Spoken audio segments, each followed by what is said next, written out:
Honestly, when I started the script for the Wallenberg class, I was not expecting to find much. After all, it's a background ship of relatively little screen time and really not impressive.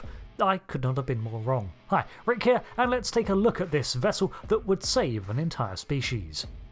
While it may look like a simple design, the origin of the Wallenberg class actually has some pretty interesting development behind it.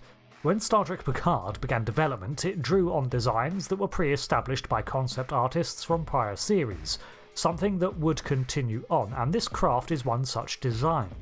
The design was originally the Samson class, which maintained a more Starfleet shape, including a saucer section, but the secondary hull component was essentially a heavy-duty docking clamp where containers would attach.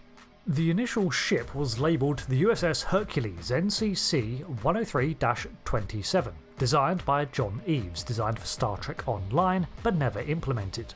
To better identify it as an industrial-minded vessel, it was painted with high-vis orange to designate its role. As you can see from the concept, the edges of the saucer were shaved off, in line with these included seams, which is an interesting choice and definitely breaks up the identifiable look of a Federation vessel. Utility craft in Star Trek have always looked different, fitting a function over a form, and reducing the profile certainly maintains that effect. This choice was made later, however, during the modelling phase of development by the team at Pixamondo, as the Mars evacuation sequence had been changed from the initial brief. Originally, the Samson class was to be combat capable, but much of this was lost when it was reduced to simply be a workhorse craft.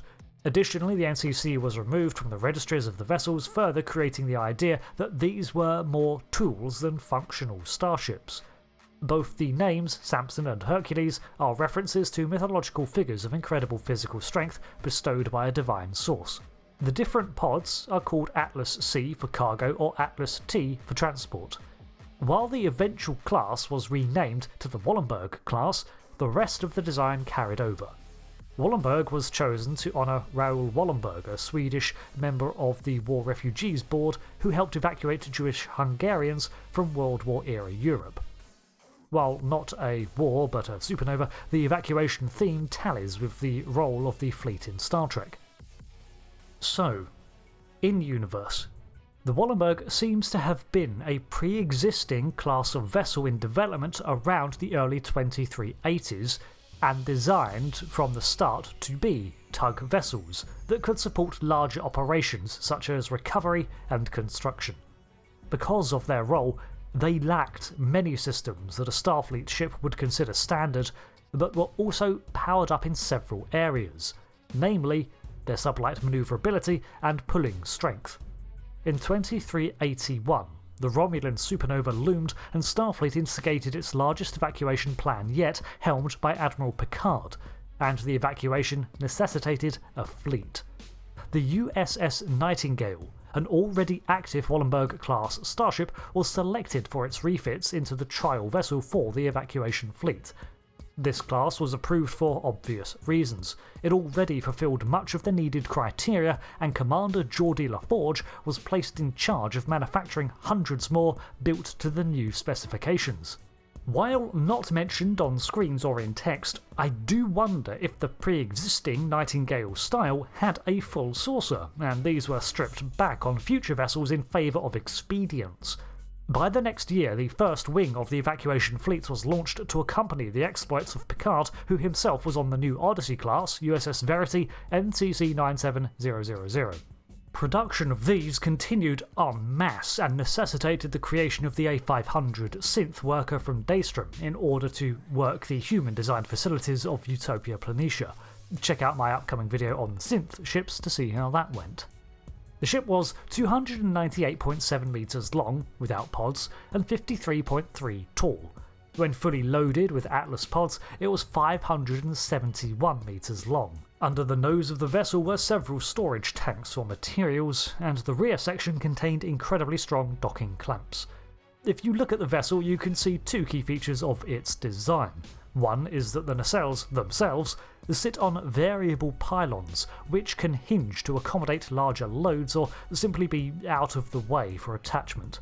The second thing of note is the intense number of 22 RCS thrusters across the fore of the vessel. These were used for minute manoeuvres to orientate the ship during work that would bring it close to other structures.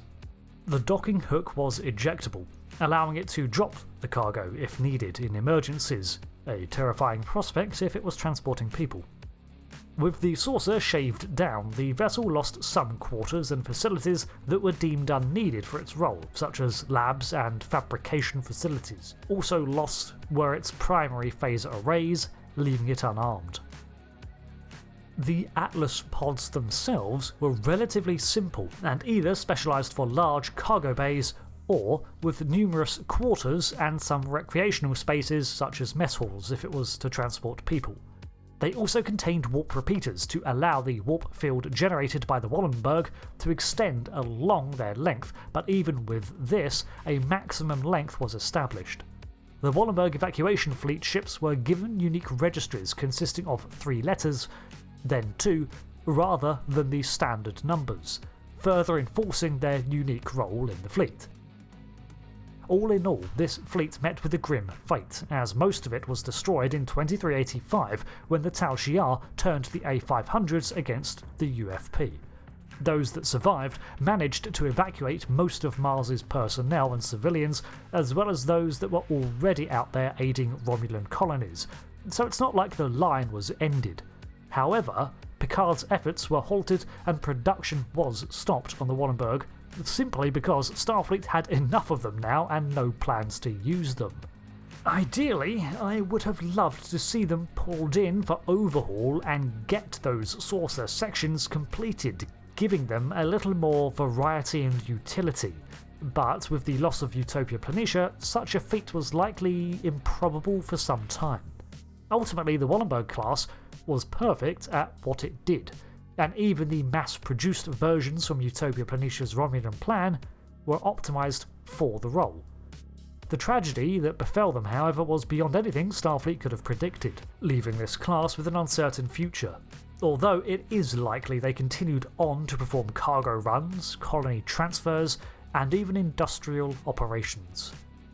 Thanks for watching this video on the Wallenberg tug, and until the next one, I've been Rick. Thanks again, and goodbye.